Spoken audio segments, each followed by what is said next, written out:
Busandak nga mangkablaw kada kay amin nga dumdumeg iti tangatang iti social media nga makangeg iti daytoy agdamang umong tayo ken panangi-eksplikar tayo kadagiti rumwar nga issues nga isalud sa Dios. Ulitak manen nembag nga aldaw kun malimtay amin nga sa ngapada. Alright, mapantayo iti proposal to amend the excise tax law or no, possibly to suspend it. What is happening right now? Mapaswasamak in the Middle East. Talaga nga pagkapuan itilana. Tayo man kung saan talaga nga rumbang nga adati remedyo to minimize mapapabasitan tayo iti epekto na katintiro nga Pilipinos saan laeng dagiti da operate kang agda-drive iti passenger transportation vehicles uno dagi private vehicles owners no diket for all of us. So urgent nga pag-adalan ti Kongreso. One, can we somewhat suspend, we can pass the necessary action to immediately suspend. Can we do that? No mabalin nga aramiden di jay, for sure dayati maramid suspend the implementation of the excise tax while we will study the possible amendments that we can do to somewhat address the situation and the future. Kasi demot data because antay nga ammo no dilakot manen iti masakbayan ada manen iti kasta. So nga that is one.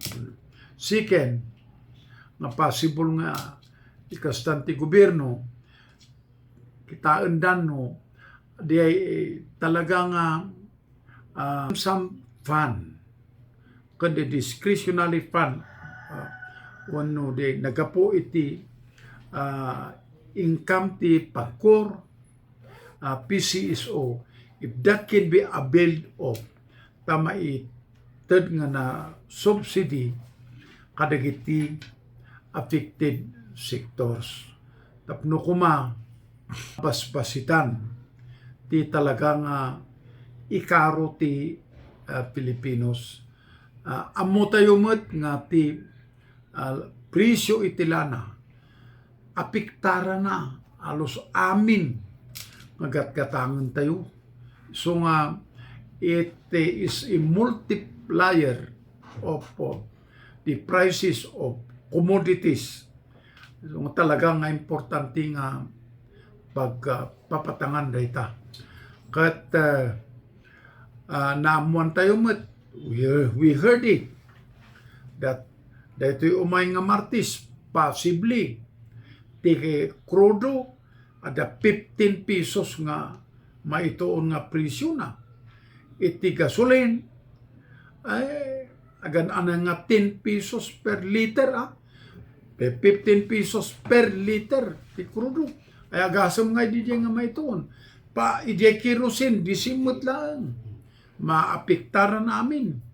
Nga ako isong I'm sure no Lunes siguro no nakasangpet di surat ni Apo Presidente pagadalan nga dagos iti both houses of Congress, the lower house in the Senate, niya nga talaga ti appropriate action nga maaramid that can be implemented by the Executive Department to address this situation.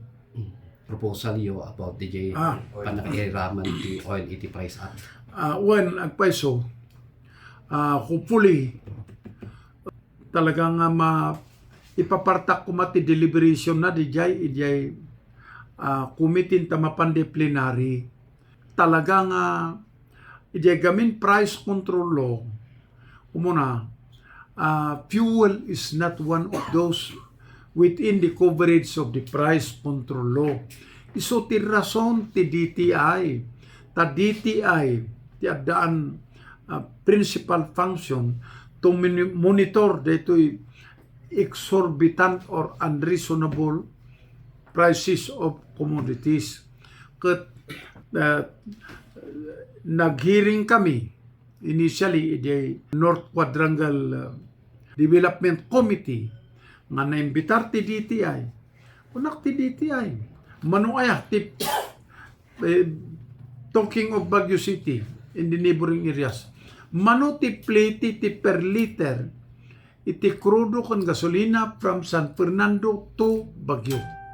Kaya haan nga diretso nga makasungbat ti DTI. DOE kanu ti makasungbat ijay. Coordinate with DOE ta masungbatan tayo because it's your function whether or not exorbitant di ay mapaspasamak de Baguio in the nearby areas nga ti diferensya ti presyo ide Rosario, San Fernando, sumang atak crudo kan gasolina ito'y Baguio, halos hanga kumuro nga 10 pesos, sumobra pa nga 10 pesos, kati panangkitak akit. Talagang unreasonable, exorbitant, dahil nga ganansya iti, dahil ang negosyo iti lana. Well, we do not like also to deprive them because that is business. Ngam saan kumamot ang iti kasjay nga wagas, hang kumamot nga kasjay iti kadakkel na ti mai tuon ta kaasing nga talaga dagiti kakadwa tayo. Mili iti Baguio kundi surrounding areas. So nga kaskasdaang nga iti Baguio because dapat kat ako nang adi sulinak ti Cordillera, nalaklaka ka no ti crudo na, no ti Baguio, no apay kat ngatan. Nya nga iti explanation di jay, adayo damat. Kas ide abatan, ako na nga nalaklakan to pa ide abatan. Oh, adayo mo ti abatan ng Baguio. Why? The only reason is talaga nga sumobsobra di jay ganansya nga na itoon. Madiyay ti panggap na di jay bill nga di jay. Hopefully, that will be supported by a lot by the members of Congress. At the same time, I am researching iti lintag to manan iti quality iti construction materials nga under the basic function of the DTI. Because di kunada nga 16 mm. Ang piman nga amon di kailiak nga illiterate dito kung kunada nga 16 mm. Basta kuna kastoy ti gatang mapanita kunada day tanti 16 mm. Saan mo gayam? Nga kurang mo nga 16 mm. Ti sisim kunada manin ada ti measurement na dita. Dige illiterate nga kadwan nga kakadwate, oray to pa'y nag-eskwela. Kastoy ti kasapulak, o dahito man. Ito gayam no kitaom nga nasiyat. Saan mo't gayam?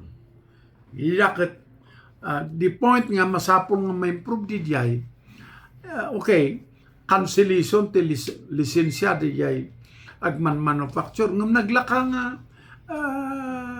talaga nga italikawan day tayo, iliklikan ta. Para isa lada dito nga lisensya di forma ka manan ti baro nga korporasyon mo nga. Kas demot lang usarin da di makinang usarin. So masapol nga ikam iti criminal penalty.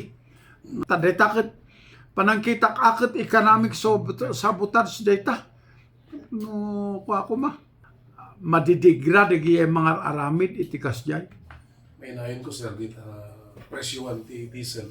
Diti ba medical man nakita ko nga niyay gasoline station niyay First Road, ti Quezon Hill. Nag-increase ti 9 pesos katagos. Anya ti reaksyon mo sa ti kasi negosyante? Well, hopefully may pulong data tayo baka nalawlawag nga data inla ko da iti in-increasean da tinaym kat ginatang da iti presyo nga awampay di jay epekton iti gubat iti Middle East. Yes, sir. Oh, data kat na minano nga it was announced by the Office of the President kan national agencies nga awan ko man mga aramid iti kasjay. Awan ko man ti hoarding. Jay, aspeto na sir nga not only the excise tax ti posible nga makancel, ay mano nga talaga ti excise tax iti per liter and then or i-VAT kat plano na nga i-suspend mo lang ano? Agigidan na gijayda. Usually 12% ti VAT. Excise nga. The excise tax. Ang matandaan nanin, nung manudi ko, ang dagijayda ti talaga nga agsabay. Masapol nga makita.